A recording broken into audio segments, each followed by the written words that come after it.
حضرت عائشہ صدیقہ رضی اللہ تعالیٰ عنہ فرماتی ہیں ایک عورت تھی اور اسے نبی پاک صلی اللہ تعالیٰ علیہ وسلم نے وہ کلمہ پڑھ کے مسلمان ہوئی، مدینہ طیبہ آ گئی تو حضور نے مسجد نبوی شریف میں اس کے لیے مکان، ایک سادہ سا کمرہ ساتھ مسجد کے بنوا دیا، وہیں رہنے لگی۔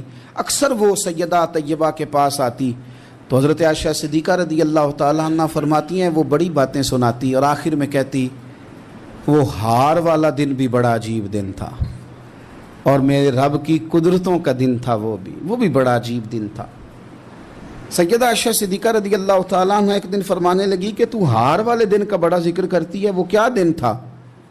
تو خاتون کہنے لگی اماں جی وہ دن تھا جب میرے رب پر بھروسہ اور مضبوط ہو گیا، جس دن میرا اپنے رب پر توکل اور بڑھا، میرے ایمان میں یقین میں اور پختگی آئی۔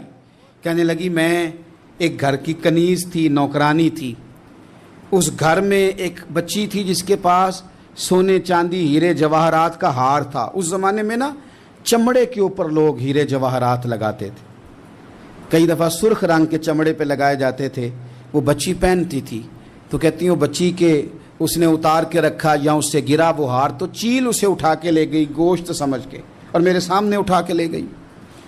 گھر والوں نے مجھ سے پوچھا، یہ بخاری میں موجود ہے، گھر والوں نے پوچھا مجھ سے کہ وہ ہار کہاں ہے تو میں نے کہا چیل اٹھا کے لے گئی۔ گھر میں کچھ چوری ہو جائے تو سب سے پہلا الزام کس پہ لگتا ہے؟ ملازمین پہ۔ کہتے انہوں نے مجھے بڑا مارا، بڑی تکلیف تھی، حتیٰ کہ میری شرمگاہ تک کی تلاشی لی، میری عزت اتنی خراب کی میں بتا نہیں سکتی۔ میں نے اپنی زندگی میں ایک واقعہ دیکھا، ایک امیر گھر میں چوری ہو گئی، ملازم کو اتنا مارا کہ وہ چارپائی پہ پڑ گیا، پولیس والوں سے اتنی مار پروائی گئی کہ وہ بیچارہ چارپائی پہ پڑ گیا اور پھر وہ اتنا بیمار ہوا اور کچھ دنوں کے بعد پتہ چل گیا کہ چور تو اپنا بیٹا ہے ان کا، پھر اس کا انتقال ہو گیا۔ اب وہ سیٹھ صاحب اور گھر والے آ کے مرنے والے کے کان میں معافیاں مانگ رہے ہیں، کان میں۔ تو میں نے ان سے پھر کہا تھا کہ یہ تو اب چلا گیا ہے، تمہارا زور چلتا تھا نا تو تم نے قانون خریدا اور تم نے اسے جتنا ہو سکا تم نے اسے مار پڑوائی، تمہارے پاس جو عدالتیں تھیں تم نے وہاں کارروائی کی، اب ایک عدالت قیامت کے دن لگے گی۔ یہ کمزور تھا نا، کچھ کر نہیں سکا۔ میرے نبی پاک صلی اللہ علیہ وسلم نے فرمایا سن لو، اگر سینگ والی بکری نے بغیر سینگ والی بکری کو تکلیف دی ہوگی نا تو قیامت کے دن اسے بھی بدلہ دینا پڑے گا کہ تیرے پاس سینگ تھے اور تو نے اسے مارا تھا۔ وہ خاتون عرض کرتی ہے سیدہ عائشہ کی خدمت میں کہ مجھے بڑا مارا، مجھے تکلیف دی، میں کہہ رہی تھی کہ میرے سامنے چیل لے گئی ہے پر وہ نہیں مان رہے تھے، اماں جی انہوں نے مجھے بڑا مارا۔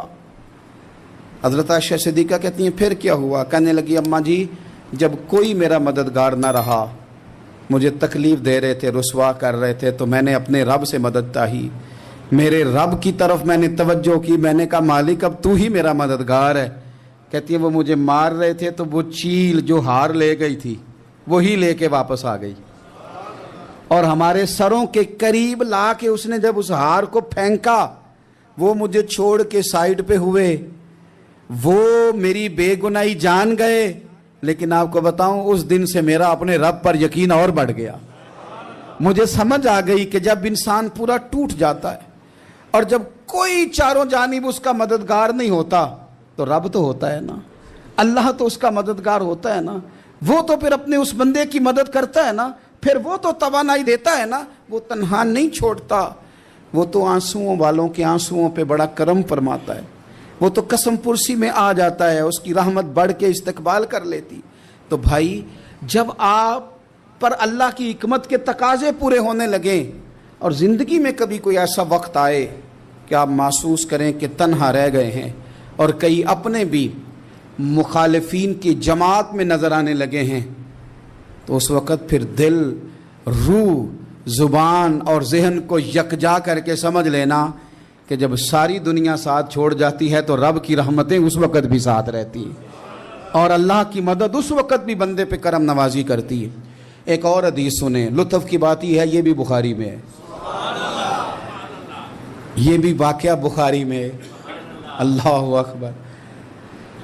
ایک شخص نے ایک بندے سے قرض مانگا اس نے کہا مجھے قرضہ دو. وہ کہنے لگا کہ کتنا قرضہ؟ اس نے کہا 1000 دینار. دینار سونے کا ہوتا تھا، درہم چاندی کا ہوتا تھا. 1000 دینار چاہیے. اس نے کہا کوئی گواہ ہے تیرے پاس؟ غریب کا گواہ بھی کوئی نہیں بنتا. کبھی الجھ جائے نا کوئی بندہ تو کئی اپنے بھی کہہ دیتے ہیں کہ ہم اس کے قول فعل کے ذمہ دار نہیں ہیں. ایک غریب آدمی کو قرض کی ضرورت پڑ گئی، 1000 دینار چاہیے. میں کہہ چکا ہوں کہ درہم چاندی کا ہوتا تھا، دینار سونے کا. اب 1000 دینار لینا ہے. تو جس بندے سے اس نے کہا، اگرچہ وہ نیک بندہ تھا، اس نے کہا یار 1000 دینار دے دو. تو کہنے لگا کوئی گواہ ہے تیرے پاس؟ وہ کہنے لگا غریبوں کا گواہ کون ہوتا ہے؟ ہاں ایک گواہ ہے. کہا کون؟ کہا میرا رب، وہ تیرے اور میرے بیچ گواہ ہے. اس نے کہا کوئی کفیل، اگر تو پیسے نہ دے سکے تو وہ بعد میں دے دے، یا تجھے کچھ ہو جائے تو وہ دے دے. اس نے کہا کفیل بھی میرا اللہ ہی ہے. میرے پاس اگر ہے تو رب کریم کا نام ہے، اگر اعتماد کر سکتا ہے تو کر لے. بندہ نیک تھا. اس نے کہا رب کے نام پہ، رب کی کفالت پہ، اللہ کو گواہ بنا کے میں تیار ہوں تجھے 1000 دینے کو. اس نے 1000 دینار دے دیا. وقت واپسی کا طے ہو گیا.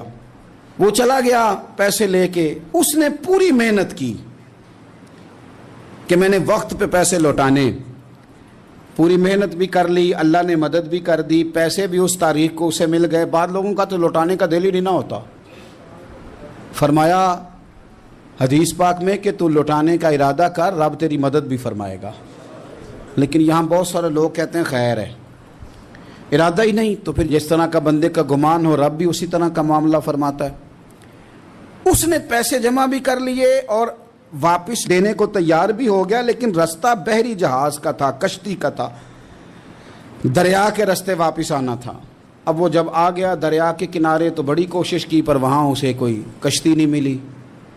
وقت پہ پیسے لوٹانے ہیں، سفر کرنا ہے، اب سواری میسر نہیں ہے. سوچ سوچ کے پریشان تھا کہ میں نے تو اللہ کے نام پہ لیے. اچانک دل میں ایک تجویز آئی. اس نے ایک لکڑی لی، لکڑی کو اندر سے کھولا، 1000 دینار اس میں بھرا. بخاری پڑھ رہا ہوں. اور ساتھ ایک خط بھی لکھا کہ یار میں پیسے پہنچانا چاہتا تھا اور مجھے کوئی چیز نہیں ملی دریا کے اس پار آنے، اللہ کے نام پر تیری طرف روانہ کر رہا ہوں. اور یہ کہہ کہ وہ لکڑی دریا میں رکھ دی. وہ لکڑی ڈوب گئی ہے. واپس آ گیا. وہ جس نے پیسے لینے تھے وہ عین مقررہ وقت پر دریا کنارے آیا. صبح سے سر شام تک اس نے انتظار کیا. دل ڈھلنے لگا تو دل میں خیال آ گیا کہ یار نہیں، اس نے دینے ہی نہیں، جھوٹا وعدہ کر گیا، پہنچا ہی نہیں وقت پہ. اب جب واپس لوٹنے لگا تو اچانک دریا میں ایک لکڑی تیرتی ہوئی دکھائی دی. کہنے لگا لے جاتا ہوں، شام کو روٹیاں پکانے کے کام آئے گی، ایندھن بنا کے جلا لوں گا، ہنڈیا پک جائے گی. لکڑی اٹھا کے جلانے کے لیے گھر لایا. گمان تھا کہ وہ نہیں آیا وعدہ کر کے. اللہ کو کفیل اور وکیل بنا کے اور گواہ بنا کے پھر بھی نہیں آیا. لکڑی لے کے گھر گیا، بخاری ہے.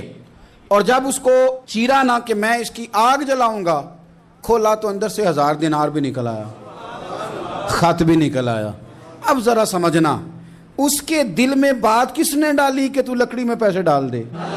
اللہ نے. اس بندے کو مقررہ وقت پہ کنارے بھیجا کس نے؟ لکڑی صرف اسی کے ہاتھ آئی تو یہ بندوبست کیا کس نے؟ اللہ نے. گھر جا کے چیری تو پیسے بحفاظت اس تک پہنچائے کس نے؟ تو پھر ہمیں بھی توجہ اللہ کی جانب ہی کرنی چاہیے. ہمارے پہ دل کی توجہ رب کی طرف ہی ہونی چاہیے نا. ہمیں ادھر ادھر جانے کی، دیکھنے کی، بندوں پر غور کرنے کی ضرورت کیا ہے؟ وہ پیسے پہنچ گئے. یہ وہاں اپنی جگہ پہ پریشان تھا. اس نے 1000 دینار اور جمع کیا. پھر دوبارہ ایک دن دریا کنارے آیا، کشتی مل گئی. بیٹھ کے اپنے اس بھائی کے پاس آیا. کہنے لگا دیکھنا مجھ پر بدگمان نہ ہونا، پیسے اس تاریخ کو بھی جمع کر لیے تھے. دریا پہ آیا تھا پر کشتی نہیں ملی تھی. پھر میں نے نا لکڑی میں ڈال کے خط ڈال کے تیری طرف بھیج بھی دیے تھے، لیکن آج میں پھر لے کے آ گیا ہوں. وہ کہنے لگا خوش ہو جا، جس رب کو تو نے میرا اور اپنا گواہ بنایا تھا اس رب نے میرے تک پہنچا بھی دیے ہیں. جب لوگ اللہ کو گواہ بناتے ہیں، رب کی جانب اپنی توجہ کرتے ہیں، اپنی چاہتوں، خواہشات اور اپنی ساری چٹھیاں اپنے رب کریم کی رحمت کی طرف روانہ کرتے ہیں، پھر اللہ اپنے بندوں کو مایوس نہیں کرتا. اللہ اپنے بندوں کو نواز دیتا ہے. اللہ تبارک و تعالیٰ اپنے بندوں پہ کرم نوازی کرتا. او سنگیو، ساری امیدیں سیٹھوں، نوابوں، دنیا داروں سے کیوں وابستہ کرتے ہو؟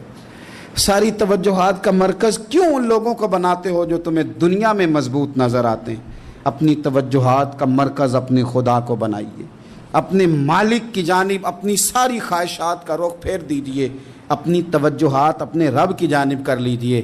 وہ اپنے بندوں پہ بڑی کرم نوازی فرماتا ہے، وہ عزتوں کا بھی محافظ ہے، وہ پریشانیوں میں کرم نوازیاں فرمانے والا ہے، وہ ساتھ دینے والا ہے، وہ اس کی رحمت قریب آ کے بندے کو سہارا دیتی ہے، وہ اپنے فضل سے اپنے بندوں کی ہر مشکل میں دستگیری فرماتا ہے۔ اسیاں سے کبھی ہم نے کنارہ نہ کیا، اور تو نے بھی تو دل آزردہ ہمارا نہ کیا، ہم نے تو جہنم کی بہت کی تدبیر، پر مولا تیری رحمت نے گوارا نہ کیا۔ عدل کریں تے تھر تھر کمبن، اچیاں شانہ والے، تجھے تو فضل کریں تے بخشے جامن۔ حضور فرماتے ہیں بہت لمبا تم نہ بھی نہ رونا، اگر مکھی کے یا مچھر کے پر کے برابر بھی تمہارے آنسو نکل گئے نا، میں اب اس سے زیادہ کیا آپ کی بارگاہ میں بات عرض کروں۔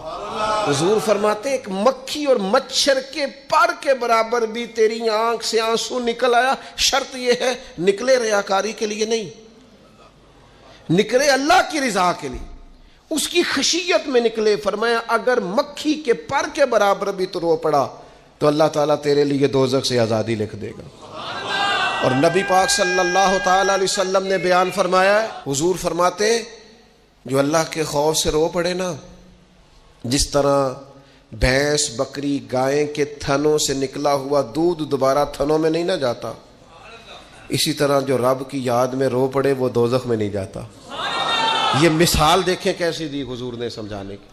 اگر کبھی رونا آئے اس کے لیے تنہائی کا انتخاب کریں، مجموع میں نہیں۔ ایک بندے کو حضرت عمر نے مجمع میں روتا دیکھا تو فرمایا یہ کام تو اکیلے میں کرتا، تیرے لیے برکت والا ہوتا، تیرے آنسو نکلیں، تیرے رخساروں پہ بہیں۔ اور شیر خدا تو شیر ہے نا، حضرت مولا علی شیر خدا فرماتے ہیں اگر تیری آنکھوں سے کبھی آنسو نکلے نا اللہ کی یاد میں، حضور کی محبت میں، تو فرمایا ان آنسوؤں کو پوچھنا نا، ان کو چہرے سے صاف نہ کرنا، یہ تو آنسو اس قابل ہیں کہ تیرے رخساروں پہ رہیں، یہ تو روشنی ہے تیرے چہرے کی، ان کو پوچھنا نا۔ حضرت علی رضی اللہ تعالیٰ عنہ نصیحت کرتے ہیں انہیں رہنے دے، یہ آنسو بڑا قیمتی ہے، یہ نکلا تیری آنکھ سے ہے پر کسی کا ہو کے نکلا ہے، نکلا تیری آنکھ سے ہے پر کسی کے لیے نکلا، نکلا تیری آنکھ سے ہے پر اس نے تجھے بتایا ہے کہ تیرے وجود میں، تیری دھڑکنوں میں، تیرے جذبات میں کسی اور کا بھی حصہ ہے۔ یہ رب رسول کی رضا کے لیے چھلکا ہے۔ ایک بھی رونے والا ہو تو باقیوں کا کام بھی سنو نا، حدیث ہے بہقی شریف میں، حضرت حیثم بن مالک رضی اللہ تعالیٰ عنہ فرماتے ہیں نبی پاک علیہ السلام خطبہ دے رہے تھے، تقریر فرما رہے تھے، حضور کی باتیں دلوں کے میل کچیل اتارتی چلی جا رہی تھیں۔ فرماتے ایک شخص نبی پاک علیہ السلام کے سامنے بیٹھ کر حضور کی گفتگو سن رہے تھے، وہ رو پڑے، ساری گفتگو چھوڑ کے نبی پاک صلی اللہ تعالیٰ علیہ وسلم کی توجہ اس شخص کی طرف ہو گئی۔ ہوا کیا ہے؟ وہ تقریر سنتے، بات سنتے بس رو پڑے۔ تو نبی پاک علیہ السلام فرمانے لگے آج اگر وہ سارے مومن بھی یہاں موجود ہوتے جن کے گناہ پہاڑوں کے برابر وزنی ہوتے تو اس ایک بندے کے رونے کی وجہ سے اللہ سب کی بخشش فرما دیتا۔ اور نبی پاک علیہ السلام فرمانے لگے یہ رویا ہے تو اس کے رونے پر فرشتے بھی روئے ہیں، اور فرشتے دعا کر رہے ہیں کہ اے اللہ یہ جو نہیں روتے نا ان کے حق میں ان کی سفارش قبول کر لے جو تیری بارگاہ میں روتے ہیں، جو تیرے حضور عرض گزار ہوتے ہیں ان کی سفارش قبول کر لے، ان کے حق میں قبول کر لے۔